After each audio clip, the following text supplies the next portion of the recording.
السلام علیکم ورحمۃ اللہ وبرکاتہ۔ Welcome to learning Quran. Learning Quran میں خوش آمدید۔ اور یہ ہم سورۃ القصص کی آیت نمبر 71 سے سٹارٹ کرنے لگے ہیں۔ چلیے سٹارٹ کرتے ہیں۔ بسم اللہ الرحمن الرحیم۔ شروع اللہ کے نام سے جو بڑا مہربان اور نہایت رحم کرنے والا ہے۔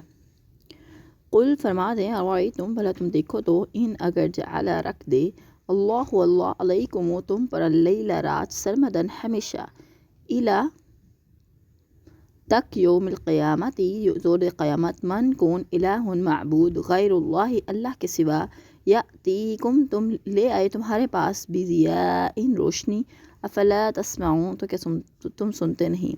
آپ ان سے پوچھیے بھلا دیکھو تو، اگر قیامت تک کیا اللہ قیامت کے دن تک ہمیشہ تم پر رات ہی طاری کر دیتا تو اللہ کے سوا کوئی الہ ہے جو تمہیں روشنی لا کر دیتا؟ کیا تم سنتے نہیں؟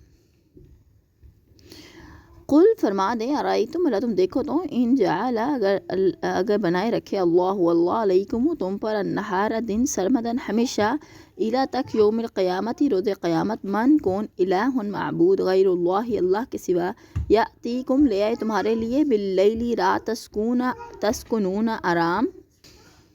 تسکنون تم آرام کرو، فیہ اس میں، افلا تبصرون تو کیا تمہیں سوچتا نہیں؟ یا ان سے پوچھیے بھلا دیکھو اگر اللہ قیامت کے دن تک ہمیشہ تم پر دن ہی چڑھائے رکھتا ہے تو اللہ کے سوا کوئی الہ ہے جو تمہارے لیے رات لے آتا جس میں تم آرام کر سکتے؟ کہ تم دیکھتے نہیں؟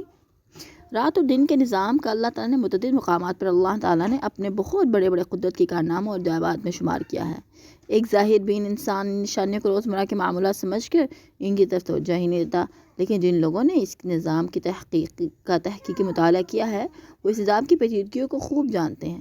یہ تو واضح سی بات ہے کہ دن اور رات کا تعلق سورج سے ہے۔ اختلاف اگر یہ ہے تو اس بات میں رہا ہے کہ آیا ہماری زمین ساکت ہے اور سورج اس کے گرد گردش کرتا ہے، سورج ساکن ہے اور زمین اس کے گرد گھومتی ہے، یا یہ دونوں سیارے ہی محو گردش ہیں؟ اس سلسلے میں آج تک 4 نظریات بدل چکے ہیں۔ دور نبوی میں فلکیات کے ماہر و وید دانوں کا نظریہ یہ تھا کہ ہماری زمین ساکن ہے اور سورج اس کے گرد گھومتا ہے، جبکہ آج کا نظریہ جو چوتھا اور آخری نظریہ ہے یہ ہے کہ ہماری زمین ایک تو اپنے محور کے گرد گھومتی ہے، دوسرے یہ اپنے محور پہ 66 ڈگری درجے کا دائرہ بنائے ہوئے گھوم رہی ہے، تیسرے یہ سورج کے گرد بھی گھوم رہی ہے، پھر ہمارا یہ پورا نظام شمسی اپنے سیاروں سمیت اپنے سے کئی بڑے سورج کے گرد چکر لگا رہا ہے اور اپنے محور کے گرد بھی چکر لگاتا ہے، اور یہ سب سیارے فضائے سبت میں اس طرح محو گردش ہیں کہ کوئی دوسرے سے ٹکراتا نہیں، اپنے فاصلہ برقرار رکھتے ہیں اور ان کی رفتار میں نہ کمی آتی ہے نہ زیادتی ہوتی ہے، اور وہ اپنے اپنے مقام پر پوری طرح جکڑے ہوئے محو گردش ہیں۔ یہ ہے وہ انتہائی پیچیدہ نظام جس سے ہمارا نظام لیل و نہار پیدا ہوتا ہے، موسموں میں تبدیلی آتی ہے، کبھی دن بڑے ہونا شروع ہو جاتے ہیں، کبھی راتیں، پھر ان تغیرات کے تمام زمینی مخلوق ہر طرح کے اثرات مرتب ہوتے ہیں۔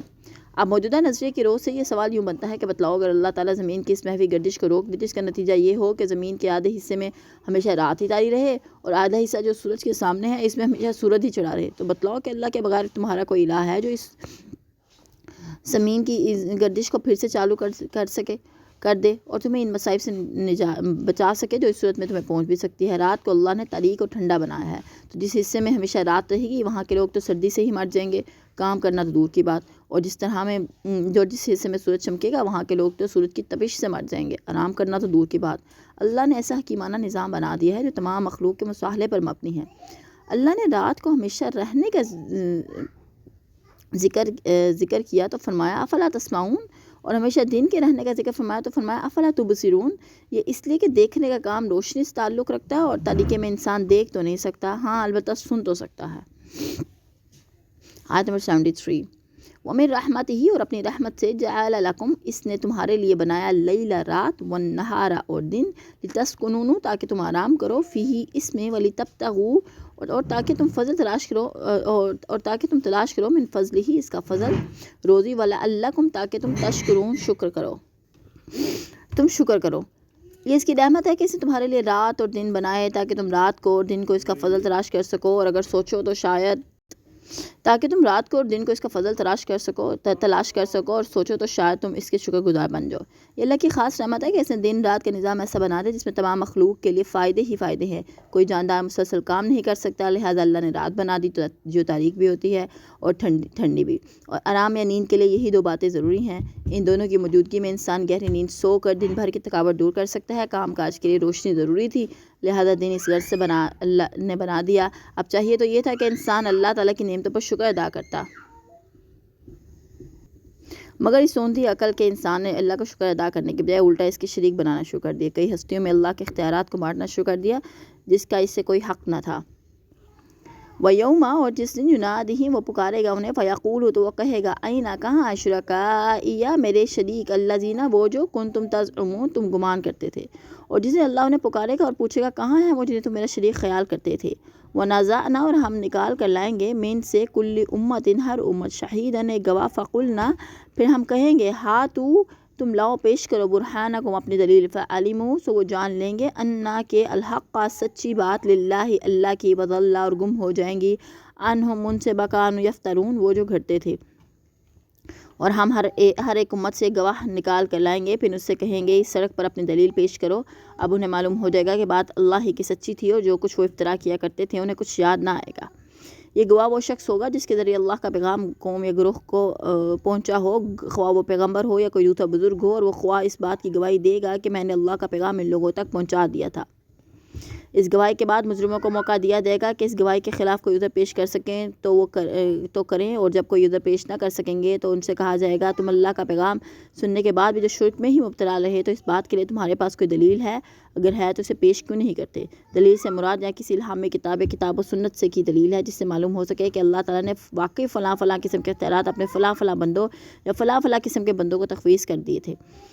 اس وقت انہیں سب اجتہادات استبادات اور کچھ بحثیوں بھول جائیں گی, اس لیے کہ شریعت کے واضح احکام کے مقابلے میں بزرگوں کے اقوال اور مکاشفات کی کچھ حقیقت نہیں ہوتی, نہ ہی ایسی باتیں شرعی دلیل کہلا سکتی ہیں. اِنَّا بے شک قارون کا نہ تھا من سے قوم موسیٰ کی قوم سے فبغاس اس نے زیادتی کی علیہم ان پر وَآتَيْنَاهُ اور ہم نے دیے تھے اس کو من الکنور خزانے ما ان اتنے کے مفاتیحہ اس کی کنجیاں تنوع بھاری ہوتی تھی بالعصبتی ایک جماعت پر اولی القوتی زور آور اذ قولا جب کہا لہو اس کو قومہ اس کی قوم لا تفرح نہ خوش ہو نہ اترا ان اللہ بے شک اللہ لا یحب پسند نہیں کرتا الفارحین خوش ہونے اترانے والوں کو.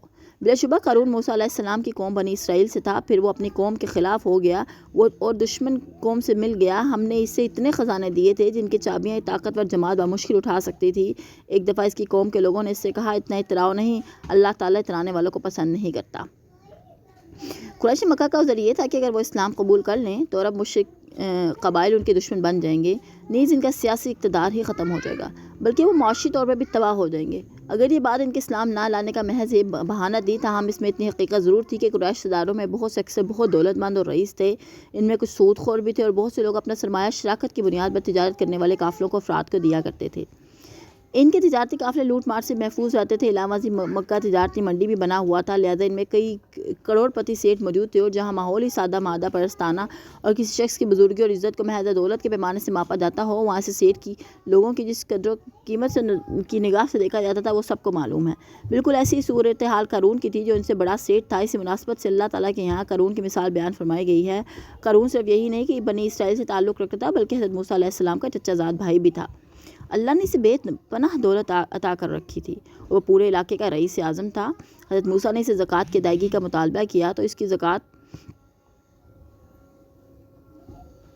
بھی کروڑوں کے حساب سے بنتی تھی, لہٰذا اس نے زکوٰۃ کی ادائیگی سے انکار کر دیا. انسان کی فطرت ہی کچھ ایسی ہے کہ وہ جتنا زیادہ دولت مند بنتا ہے اتنا ہی وہ 99 کے پھیڑ میں پڑ جاتا ہے. اپنی تجوریوں سے کچھ نکالنے کے بجائے اس کا یہی جی چاہتا ہے کہ اس میں مزید کچھ ڈالا جائے. حضرت موسیٰ کی زکوٰۃ کی ادائیگی کے مطالبے پر نہ صرف اس نے زکوٰۃ دینے سے انکار کر دیا بلکہ بنی اسرائیل سے نکل کر مخالف پارٹی یعنی فرعون اور اس کے درباریوں سے مل گیا. آدمی بھی مالدار تھا اور ہوشیار بھی, لہذا فرعون کے دربار میں اس نے ممتاز مقام حاصل کر لیا اور فرعون اور حامان کے بعد تیسرے نمبر پر اسی کا شمار ہونے لگا. ہم نے موسیٰ کو اپنی نشانی اور کھلی دلیل کے ساتھ فرعون حامان اور قارون کی طرف بھیجا تو وہ کہنے لگے یہ تو ایک جادوگر ہے, سخت جھوٹا. یہ بھی انسان کی فطرت ہے کہ اگر اللہ اسے اپنے انعامات سے نوازے تو وہ اپنے آپ کو عام انسانوں سے کوئی بالاتر المخلوق سمجھنے لگتا ہے. اس کی گفتگو, اس کے لباس, اس کی چال ڈھال, اس کے لنگ ڈھنگ, غرض یہ کہ اس کی ایک ادا سے نخوت اور بڑائی ٹپکنے لگتی ہے اور وہ دوسروں کو کسی خاطر میں نہیں لاتا. یہی صورتحال قارون کی تھی. بنی اسرائیل کے کچھ بزرگوں نے اسے عذرائے نصیحت کہا کہ اگر اللہ نے تمہیں مال و دولت سے نوازا ہے تو اپنے آپ کو ضبط اور کنٹرول میں رکھو. بات پر اترانا کوئی اچھی بات نہیں اور نہ ہی اللہ سے لوگوں کو پسند کرتا ہے. وابتغی اور طلب کر فیما اس سے جو عطا کا تجھے دیا اللہ نے الدار الآخرہ آخرت کا گھر، ولا تنسا اور نہ بھول تو نصیبہ کا اپنا حصہ من سے دنیا و احسنہ اور احسن اور نیکی کر کما جیسے احسن اللہ نے نیکی کی الیہ کا تیری طرف، ولا تبغی اور نہ چال فساد فی الارض زمین میں، ان اللہ کہ اللہ لا یحب پسند نہیں کرتا المفسدین فساد کرنے والوں کو۔ جو مال و دولت اللہ نے تجھے دے رکھا ہے اس سے آخرت کا گھر بنانے کی فکر کرو اور دنیا میں بھی اپنا حصہ فراموش نہ کرو، اور لوگوں سے ایسے ہی احسان کرو جیسے تمہارے ساتھ بھلائی کی گئی ہے، اور ملک میں فساد پیدا کرنے کی کوشش نہ کرو کیونکہ اللہ فساد کرنے والوں کو پسند نہیں کرتا۔ یعنی تمہاری دولت کا بہترین مصرف یہ ہے کہ تم اسے اللہ کی راہ میں خرچ کر کے اپنی عاقبت سنوارنے کی کوشش کرو، نہ یہ کہ مال کے نشے میں چور ہو کر دوسروں کو حقیر سمجھنے لگو۔ اسے خود کھاؤ پیو پہنو، جو بچ جائے اسے خویش و کارب اور دوسرے لوگوں کو مالی اعانت کرو۔ اللہ کی مخلوق پر تم بھی ایسی احسان کرو جیسے اللہ نے تم پر احسان کیا ہے، اور مخلوق خدا کی دعائیں لو، اللہ کے فرمانبردار بن کر رہو۔ اپنے مال و دولت کا دوسروں پر روب جمانا کوئی اچھا طریقہ نہیں، تمہاری اس دولت میں جو دوسروں کا حق ہے اسے ادا کرو اور معاشرتی ناہمواریوں کا باعث نہ بنو۔ قولا کہنے لگا انما یہ تو اوتی تو مجھے دیا گیا ہے اعلیٰ علم ایک علم ہنر سے، اندی میرے پاس ابا کیا لم یعلم وہ نہیں جانتا ان اللہ کہ اللہ قد اہلک بلا شبہ ہلاک کر دیتا ہے من قبل ہی اس سے قبل منا سے کتنی القرون جماعتیں من جو ہوا اشد وہ زیادہ سخت من ہو اس سے جو قوت میں و اکثر اور زیادہ جمعاً جمعیت ولا یسألو اور نہ سوال کیا جائے گا ان سے ذنوبہم ان کے گناہ المجرمون مجرم۔ وہ کہنے لگے یہ تو جو کچھ مجھے ملا ہے اس علم کی بعد دولت ملا وہ کہنے لگا یہ تو جو کچھ مجھے ملا ہے اس علم کی بعد دولت ملا ہے جو مجھے حاصل ہے کیسے معلوم نہیں، سو اللہ اس سے پہلے بھی ایسے بہت سے لوگوں کو ہلاک کر چکا ہے جو قوت میں اس سے زیادہ سخت اور مال و دولت میں اس سے زیادہ تھے، اور مجرموں کو گناہوں کے متعلق ان سے نہ پوچھا جائے گا۔ قارون اس نصیحت کے جواب میں کہنے لگا میری دولت میں تو دوسروں کا حق کیسے آ گیا؟ یہ ساری دولت تو میں نے خود کمائی ہے، محنت کر کے کمائی ہے، اپنے ہنر تجربہ اور قابلیت کی بنا پر کمائی ہے، پھر اس میں دوسروں کا حق کیوں شامل ہو جو تم مجھے دوسروں کا حق ادا کرنے کی تلقین کرتے ہو؟ قارون کو یہ جواب دیتے وقت اتنا بھی خیال نہ آیا کہ جس ہنر تجربے اور قابلیت کا وہ ذکر کر رہا ہے وہ اسے اللہ نے ہی بخشی ہے، لہذا وہ اپنے حقیقی محسن کو بھول کر اپنی ہی دولت اور لیاقت پر ناز کرنے لگا۔ پھر اسے یہ بھی خیال نہ آیا کہ دولت ڈھرتی چھاؤں ہے، اس کے پاس اگر جمع ہو گئی تو اسے چھین بھی سکتی ہے، پھر یہ دولت کیا امن و سلامتی کی بھی ضامن بن سکتی ہے۔ کتنے ہی لوگ تھے جو اس سے طاقت اور دولت میں بھڑکے تھے، لیکن جب انہوں نے سرکشی دکھلائی تو اللہ نے تباہ و برباد کر کے رکھ دیا اور اپنی ساری دولت اور خزانے اپنے پیچھے چھوڑ کر انتہائی بے بسی اور حسرت و یاس کی موت مر گئے۔ یعنی مجرموں کے تمام اعمال و اقوال کا ریکارڈ اللہ کے ہاں پہلے سے ہی موجود ہے۔ یہ ضروری تو نہیں کہ مجرموں سے ان کے گناہوں کے سوال کیا جائے گا اور وہ ان کے اعتراف کر لیں تو تبھی ان کے جرم ثابت ہوں گے۔ وہ قیامت کے دن سے پوچھا بھی جائے گا تو ان کی خلق خدا کے سامنے ذلیل و رسوائی کرنے اور زجر و توبیخ کے طور پر پوچھا جائے گا۔ اس کا دوسرا مطلب یہ ہے کہ مجرموں کے اعمال کے اچھے یا برے ہونے کا معیار مجرموں کے اپنے خیال پر منحصر نہیں۔ مجرم تو ہمیشہ یہی دعویٰ کریں گے کہ وہ بڑے اچھے لوگ ہیں اور ان میں کوئی برائی نہیں، جیسے کہ قارون بھی اپنے آپ کو درستی سمجھتا تھا، لہذا مجرموں کو جو سزا ملے گی اس کا انحصار اس بات پر نہیں ہوگا کہ آیا مجرم خود بھی اس کام کو جرم سمجھتا ہے یا نہیں۔ فخرج پھر وہ نکلا اعلیٰ پر سامنے قومی اپنی قوم فی میں ساتھ زینت ہی اپنی زیب و زینت قولا کہا الذین وہ لوگ جو یریدون چاہتے تھے الحیات دنیا کی زندگی لیتا اے کاش لنا مثلا ہمارے پاس ہوتا ایسا ما اوتیا جو دیا گیا قارون کو انہو بے شک وہ لذو حظ نصیب والا عظیم بڑا۔ پر ایک دن وہ اپنی قوم کے سامنے بڑے ٹھاٹ باٹ سے نکلا، جو لوگ حیات دنیا کے طلبگار تھے وہ کہنے لگے کاش ہمیں بھی وہی کچھ میسر ہوتا جو قارون کو دیا گیا ہے، وہ تو بڑا ہی بختوں والا ہے۔ یعنی اس کے کچھ گھر سوار خادم اسے لیے آگے چل رہے تھے اور خود وہ لباس فاخرہ پہنے ایک عمدہ گھوڑے پر سوار تھا، پھر اس کے پیچھے بھی اس کے خادم گھر سواروں کا دستہ تھا۔ اس سے دراصل وہ اپنی شان و شوکت اور ٹھاٹ باٹ کا لوگوں کے سامنے مظاہرہ کرنا چاہتا تھا، اور یہی وہ متکبرانہ مظاہرہ ہے جو اللہ کو سخت ناپسند ہے، اور اللہ ایسے لوگوں کو کبھی معاف نہیں کرتا، مگر جو لوگ دنیا پر بچھے ہوئے ہیں انہیں ایسی ہی مظاہرہ ترقی کی انتہائی منزل نظر آتا ہے۔ چنانچہ دنیا دار مادہ پرستوں نے جب قارون کو اس ٹھاٹ باٹ سے نکلتے دیکھا تو خود بھی اس منزل تک پہنچنے کی آرزو کرتے ہوئے کہنے لگے کہ یہ شخص تو بڑا ہی خوش نصیب ہے، کاش ہمیں بھی ایسا ساز و سامان میسر آ جاتا۔ وقال اور کہا الذین وہ لوگ جنہیں اوت العلم دیا گیا تھا علم ویلکم افسوس تم پر ثواب اللہ کا ثواب خیر بہتر لمن ان کے لیے جو اس کے لیے جو آمن ایمان لایا اور عاملہ اس نے عمل کیا صالحا اچھا ولا یلقاها اور وہ نصیب نہیں ہوا الا سوائے صابرون صبر کرنے والے. مگر جن لوگوں کو علم دیا گیا وہ کہنے لگے جو شخص ایمان لائے اور نیک عمل کرے تو اس کے لیے اللہ کے ہاں جو ثواب ہے وہ اس سے بہتر ہے اور وہ ثواب کرنے والوں کو ہی ملے گا. علم سے مراد علم شریعت ہے، یعنی جو لوگ یہ سمجھتے ہیں کہ آخرت کی کامیابی کا مقابلے میں دنیا کا ساز و سماج جتنا بھی وہ کچھ حقیقت رکھے. ایسے عالم لوگوں نے قارون اور اس کے ٹھاٹ پار پر رہنے والوں سے کہا کہ تمہاری دنیا سے محبت تمہاری خطرناک بھول غلطی ہے. اصل کامیابی دنیا کی نہیں بلکہ آخرت کی کامیابی اور وہ اجر ہے جو ایماندار نیک لوگوں کو ملے گا. یہ صبر بڑے وسیع معنوں میں استعمال ہوا ہے. اپنے آپ کو صرف حلال کمائی کا پابند بنائے رکھنا بھی صبر ہے. اللہ کی راہ میں پیش آنے والی مشکلات کو خندہ پیشانی سے برداشت کر لینا بھی صبر ہے. دینوی جاہو حشمت کو دیکھ کر اس پر فرفتہ نہ ہونا بھی صبر ہے. اور آخری نجات اور کامیابی کو مطمع نظر بنا کر اپنے آپ کو احکام الہی کا پابند بنانا صبر ہے. یعنی آخرت کا ثواب اور کامیابی انہی لوگوں کا نصیب ہوگا جنہوں نے اس دنیا میں صبر، استقلال اور ثابت قدمی کا مظاہرہ کیا.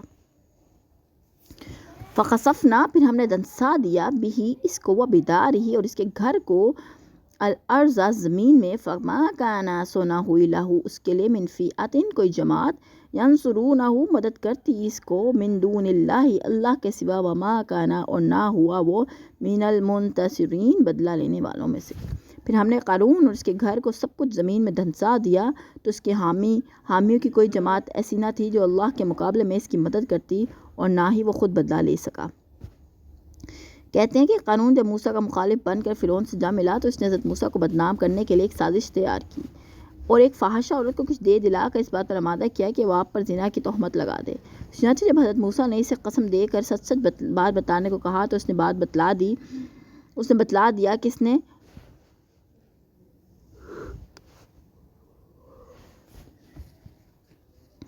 قارون کے بہکانے سے یہ حرکت کی تھی اور اصل مجرم قارون تھا. حضرت موسیٰ علیہ السلام کو اس حرکت پر سخت غصہ آیا. آپ نے اس کے لیے بد دعا دی. اسی بد دعا کا اثر تھا کہ قارون اپنے محل، اپنے خزانوں اور اپنے خادموں سمیت زمین میں دھنسا دیا. زمین کا اتنا ہی ٹکڑا سارے کا سارے عام سطح زمین سے بہت نیچے چلا گیا اور جب اس پر قہر الہی نازل ہوا تو اس وقت نہ اس کے کچھ خزانے کام آ سکے، نہ اس کے خدام اور نہ ہی فرعون اور اس کے درباری اس کی مدد کو نہ پہنچ سکے کہ وہ اسے زمین دھنس جانے سے بچا لیں. وَأَصْبَحَ اور صبح کے وقت الَّذِينَ جو لوگ تمنا کرتے تھے مکانہ اس کا مقام بالامسی کل یقولون کہنے لگے ویا کنا ہے شامت اللہ یبسط فرا کر دیتا ہے الرزق لمن یشاء جس کے لیے چاہے من سے عبادہ اپنے بندے ویقدر اور تنگ کر دیتا ہے لولا اگر نہ انا یہ کہ من اللہ احسان کرتا ہے اللہ علینا ہم پر لخسفا بنا البتہ ہمیں دنسا دیتا وہی کا انہو ہے شامت لا یفلح فلاح نہیں پاتے الکافرون کافر. اب وہی لوگ جو کل تک قارون کے رتبے کی تمنا کر رہے تھے کہنے لگے ہماری حالت پر افسوس، اللہ ہی اپنے بندوں میں سے جس کا رزق کو شادہ کر دیتا ہے، جس کا چاہے تنگ کر دیتا ہے، اور اگر اللہ ہم پر احسان نہ کرتا تو ہمیں بھی دھنسا دیتا. افسوس اصل بات یہ ہے کہ یہی ہے کہ کافر لوگ فلاح نہیں پا سکتے. قارون کا یہ انجام دیکھ کر اس دنیا پر فریفتہ ہونے والوں کی آنکھیں کھل گئیں جو کل یہ سمجھ رہے تھے کہ قارون کس قدر خوش نصیب آدمی ہے. ان پر حقیقت واضح ہو گئی کہ جس شخص کے پاس مال و دولت کی فراوانی ہو ضروری نہیں کہ اللہ بھی اس پر اس پر خوش ہو. اگر ایسا ہوتا تو قارون کبھی اس عذاب الہی کے شکار نہ ہوتا. اور دوسری بات انہیں معلوم ہوئی کہ جب اللہ کا عذاب آتا ہے تو وہ مال و دولت کس قدر بھی پیاری ہو کسی کام نہیں آ سکتی، بلکہ بسا اوقات ہی مال و دولت عذاب الہی کو کھینچ کر لانے کا سبب بن جاتا ہے. لہذا انسان کی خوش نصیبی کا معیار مال و دولت ہرگز نہیں ہو سکتا. رزق کی کمی بیشی اور چیز ہے، انسان کی فلاح اور خوش نصیبی اور چیز ہے. اور یہ اچھا ہوا کہ ہماری آرزو کرنے کے باوجود اللہ نے ہمیں مال و دولت کی فراوانی عطا نہیں کی، ورنہ ہمارا بھی وہی حشر ہوتا جو قارون کا ہوتا۔ تلقا یہ الدار الآخرہ، آخرت کے گھر، نجعلھا ہم کرتے ہیں اسے للذین ان لوگوں کے لیے لا یریدون جو نہیں چاہتے علوا برتری فی الارض زمین میں، اور لا فساد نہ فساد، والعاقبۃ اور انجام نیک لوگوں کا، للمتقین اور انجام اور نیک۔ یہ آخرت کا گھر تو ہم ان لوگوں کے لیے مخصوص کر دیتے ہیں جو زمین میں بڑائی یا فساد نہیں چاہتے، اور بہتر انجام تو پرہیزگاروں کے لیے ہے۔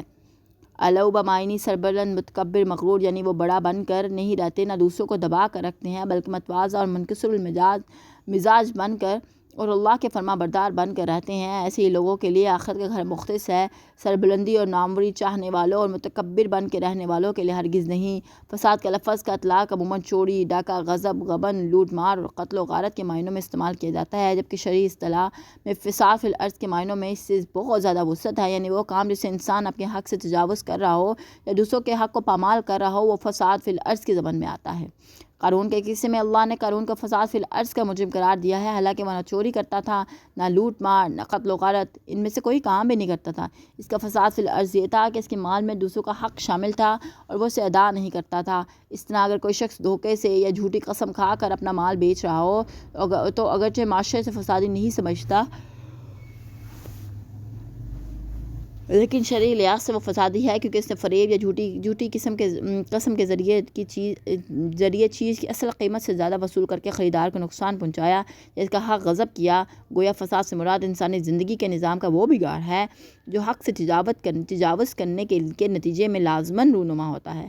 بالفاظ دیگر احکام الہی سے تجاوز کرتے ہوئے انسان جو کچھ بھی کرتا ہے وہ فساد ہی فساد ہے، اور سب سے بڑا فساد اللہ کی حق تلفی یا شرک ہے۔ من جاء جو آیا بالحسنات نیکی کے ساتھ، فلاح تو اس کے لیے خیر منہا اس سے بہتر، ومن اور جو جاء آیا بسیئات برائی کے ساتھ، فلا یجزا تو بدلہ نہ ملے گا، الذین ان لوگوں کو جنہوں نے عاملوا السیئات انہوں نے برے عمل کیے، انہوں نے برے کام کیے، الا مگر سوا ما جو کانوا یعملون وہ کرتے تھے۔ جو کوئی نیکی لے کر آئے گا اسے اس سے بہتر نیکی ملے گی، اور جو کوئی برائی لے کر آئے گا تو ایسے لوگوں کے لیے برائی کا اتنا ہی بدلہ ملے گا جس قدر انہوں نے کی ہوگی۔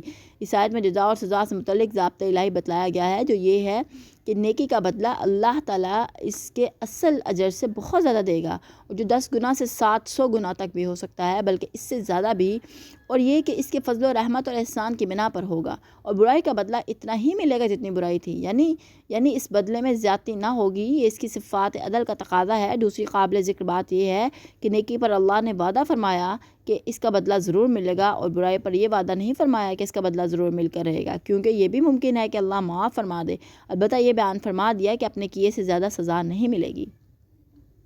اِنَّا بے شک الذی وہ اللہ جس نے فرض لازم کیا علیکا تم پر القرآن قرآن، لرادوک پھر ضرور پھیر لائے گا تمہیں الی معاد لوٹنے کی جگہ، قل فرما دے ربی میرا رب اعلم خوب جانتا ہے، من کون جاء آیا بالہدیٰ ہدایت کے ساتھ، ومن ہوا اور وہ کون فی میں ضلال مبین کھلی گمراہی۔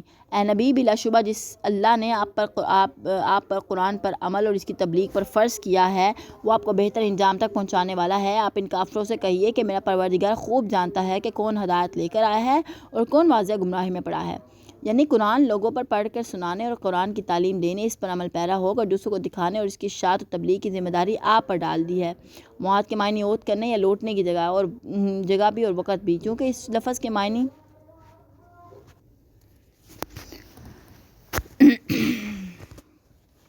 نیکسٹ آیت دیکھتے ہیں، آیت 86۔ وما کنت اور تم نہ تھے ترجو امید رکھتے ان یلقا کہ اتاری جائے گی الیک تمہاری طرف الکتاب کتاب، الا مگر رحمت من سے ربک تمہارا رب، فلا تکونن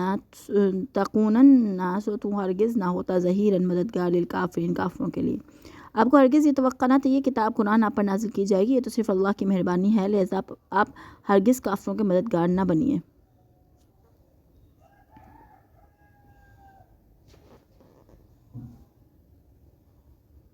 اس ایسی بات واضح طور پر معلوم ہوتا ہے کہ نبی کو بھی نبوت ملنے سے پہلے معلوم نہیں ہوتا کہ اسے نبوت عطا ہو گیا۔ جب موسیٰ علیہ السلام کو نبوت عطا ہونے کا واقعہ قرآن پاک میں متعدد بار آیا ہے کہ وہ کس طرح وہ ایک اندھیری اور ٹھنڈی رات کو راہ بھولے آگ کی تلاش میں نکلے، اللہ تعالیٰ نے آپ کو بلا کر نبوت سے سرفراز کیا۔ بالکل یہی صورتحال آپ سے بھی غار ہرا میں پیش آئی۔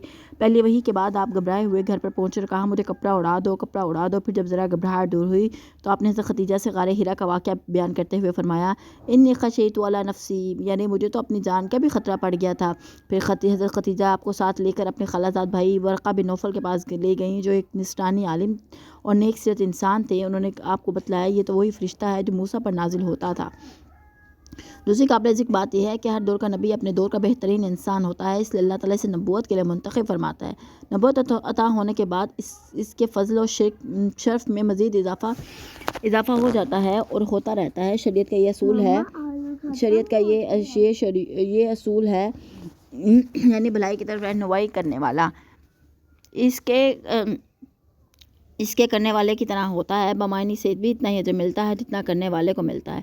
اصلاح سے نبی اپنی امت کے نیک اعمال بجا لانے والوں کے برابر کے اجر کا مستحق ہوتا ہے اور یہ اس کا اضافہ اجر ہوتا ہے۔ رسول اللہ کی امت چونکہ تمام انبیاء سے زیادہ ہے لہذا تمام انبیاء پر آپ کی فضیلت بھی ثابت ہو گئی۔ یہی وہ فضل و شرف ہے جس کے متعلق اللہ تعالیٰ نے فرمایا وَكَانَ الْفَضْلُ اللَّهِ عَلَيْكَ عَظِيمًا، اور اللہ تعالیٰ کا آپ پر یہ بڑا فضل ہے کہ آپ کو نبوت بھی عطا گئی اور کتاب بھی دی گئی۔ ایسا فضل تھا جس کی آپ کو بالکل توقع نہ تھی۔ یعنی اگر آپ کی قوم قریش آپ کی بھائی بند اور رشتہ دار دین کے معاملے میں آپ کا ساتھ نہیں دے رہے بلکہ مخالفت پر تر ہیں تو اب نہ انہیں اپنا رشتہ دار سمجھو، نہ کسی بھی معاملے میں ان کا ساتھ دو یا ان کی حمایت کرو۔ آپ کی مدد اور حمایت کے اب وہی لوگ مستحق ہیں جو آپ پر ایمان لا کر آپ کا ساتھ دے رہے ہیں۔ اللہ نے آپ پر جو اتنی مہربانی فرمائی ہے تو اس کا شکریہ کے طور پر آپ دین کا معاملے میں اپنی قوم کی رعایت خاطر ہرگز نہ کیجیے اور نہ ہی آپ اپنے آپ کو ان میں کا ایک فرد شمار کیجیے۔ ہاں ان کو اللہ تعالیٰ کی طرف دعوت ضرور دیتے رہیے مگر احکام الہی میں قرابت داری کی بنا پر کوئی لچک نہ رہنے دیجیے۔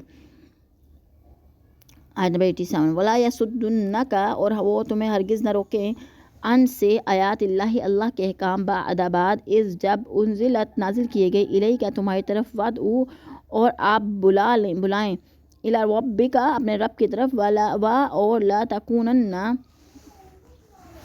تکونن تم ہرگز نہ ہونا من المشرکین مشرکین میں سے۔ اور ایسا نہ ہونا چاہیے کہ آپ کی طرف سے اللہ کی آیت نازل ہونے کے بعد کافر آپ کو ان پر عمل پیرا ہونے سے روک دیں۔ آپ انہیں اپنے پروردگار کی طرف ضرور دعوت دیجیے اور شرک کرنے والوں میں شامل نہ ہوں۔ یہ خطاب آپ کی طرف محض تاکید مزید کے لیے ہے، ورنہ آپ سب سے زیادہ شرک کے خلاف جہاد فرما رہے تھے اور آپ سے شرک کا صدور ناممکن تھا۔ گویا آپ کو خطاب اس لیے کیا گیا کہ دوسروں کو ٹھیک طرح تنبیہ ہو جائے۔ وَلَا تَدْعُوا، اور نہ پکارو تم مع اللہ کے ساتھ الہًا کوئی معبود آخر دوسرا، لا نہیں الہ کوئی معبود الا ہوا اس کے سوا کل شیء ہر چیز ہالکن فنا ہونے والی الا سوا اس ذات کے وجہ ہو اس کی ذات لہو اسی کے لیے حکم اور الہی اس کی طرف ترجعون تم لوٹائے جاؤ گے۔ اور اللہ کے ساتھ کسی دوسرے الہ کو مت پکاریں کیونکہ اللہ کے سوا کوئی الہ نہیں، اس کی ذات کے بغیر ہر چیز ہلاک کرنے ہونے والی ہے، حکم اسی کا چلتا ہے اور تم سب اسی کی طرف لوٹائے جاؤ گے۔ یہ وہ جملہ ہے جو دعوت اسلام کا خلاصہ ہے۔ قرآن کریم کی اکثر صورتوں کا آغاز بھی شرک کی تردید اور توحید کی دعوت سے ہوتا ہے اور اختتام بھی یعنی ایسی ہی آیت پر ہوتا ہے جس سے صاف معلوم ہوتا ہے کہ قرآن کا سب سے اہم موضوع یہی ہے جو چیز بھی مخلوق ہے وہ ضرور فنا ہونے والی ہے۔ یہ فنا کب ہوگی؟ قیامت کو۔ یہ اس سے بھی مدتوں بعد یہ اللہ ہی بہتر جانتا ہے۔ جس طرح اللہ خود مخلوق نہیں بلکہ ہر چیز کا خالق ہے، اس طرح اللہ کی صفات میں مخلوق نہیں، جیسے لوح محفوظ اور قلم جو کہ اللہ کی صفت علم سے تعلق رکھتی ہیں۔ بعض علماء کہتے ہیں کہ اللہ کے سوا 8 چیزیں ایسی ہیں جو قیامت کو بھی فنا نہ ہوں گی: اللہ کا عرش، کرسی، وحشت، دوزخ، روح اور ریڑھ کی ہڈی کا نقطہ۔ عجیب الذنب لوح محفوظ اور قلم، واللہ العلم بالصواب۔ چونکہ اللہ ہی ہر چیز کا خالق مالک ہے لہذا کائنات کی ہر حکم بھی اس کا چلتا ہے۔ وہ جنوں اور انسانوں میں بھی طبعی امور میں اسی کا حکم چلتا ہے، البتہ اختیاری امور میں بھی انہیں اللہ کے حکم کا پابند رہنے کا حکم دیا گیا ہے اور اسی میں ان کا بھلا ہے۔ رہا آخرت کو اللہ کی طرف لوٹنے کا حکم تو یہ اختیاری امر نہیں بلکہ اللہ کا حکم ایسا ہے جو ہو کر رہے گا، پھر اسی دن حکم بھی صرف اسی کا چلے گا، اسی کی عدالت ہوگی اور اسی کے فیصلے نافذ ہوں گے۔ قصص ہماری مکمل ہوئی۔ اس کا خلاصہ ہم نے جو آج ریڈ کیا ہے اس میں کچھ بڑی اہم بات، سب سے اہم جو یہی پوائنٹ ہے جو سٹارٹ میں بھی ہم نے ڈسکس، موسٹلی صورتوں کے سٹارٹ میں آتے ہیں اور اینڈ میں بھی، کہ اللہ کے ساتھ شریک نہیں ٹھہرانا۔ اللہ کے ساتھ شریک سب سے بڑا چکے گناہ، ٹھیک۔ یہ بڑا امپورٹنٹ، بڑی اہم پوائنٹ ہے جو ہمارے قرآن کا خلاصہ ہے کہ اللہ کے ساتھ کسی کا شریک نہ ٹھہرانا۔ دوسرا ہم نے بڑی امپورٹنٹ چیز ڈسکس کی ہے اس میں کہ فساد نہ کرنا، تو ہم نے ڈسکس کیا فساد نہ کرنا۔ فساد کا مطلب یہ نہیں ہے، یہاں پہ اس میں فساد کا مطلب یہ نہیں یوز کیا ہوا کہ قتل و غارت، مار دھاڑ، کیونکہ قارون فساد کہہ رہا تھا۔ فساد یہ بھی ہے کسی کی حق تلفی بھی فساد زمین کے اوپر، ٹھیک ہے۔ جیسے ہم نے ڈسکس کیا کہ زمین کسی کی حق تلفی بھی فساد، ٹھیک ہے۔ اور اللہ تعالیٰ نے جو آپ کو ہمیں جو عطا کی ہیں، جو نعمتیں، جو مال و دولت بھی عطا کی، اس میں سے دوسروں کا حق ادا کرنا۔ جیسے قارون تو بہت امیر تھا اور اس کے خزانوں کی چابیاں، جیسے اللہ پاک قرآن پاک میں فرما رہے ہیں کہ اس کے خزانوں کی تو چابیاں جو تھیں وہ بہت زیادہ، ایک پوری ٹیم تھی جو اس کے خزانوں کی چابیاں اٹھاتی تھی، ٹھیک۔ تو مطلب خزانے کتنے ہوں گے وہ ایک علیحدہ چیز، خزانوں کی چابیاں جو تھیں وہ بھی اللہ تعالیٰ کی ذات، مطلب خزانوں کی جو چابیاں تھیں اس کے لیے بھی پورا یہ لوگ تھے اس نے ہائر کیے ہوئے تھے جو صرف چابیاں اٹھاتی، تو خزانوں کی تعداد تو اللہ کو معلوم ہوگی۔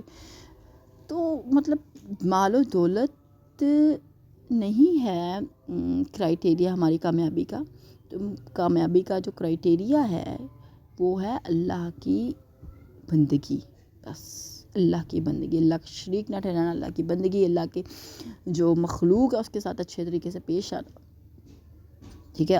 اور جو اللہ نے مال و دولت دیا اس میں سے ان میں سے دوسروں کا، غریبوں کا اور رشتہ داروں کا، سب کا حق رکھنا۔ یہ ہمارا آج کا خلاصہ ہے۔ انشاءاللہ نیکسٹ سٹارٹ کریں گے، تب ملاقات کرتے ہیں۔ ٹیک کیئر، اللہ حافظ۔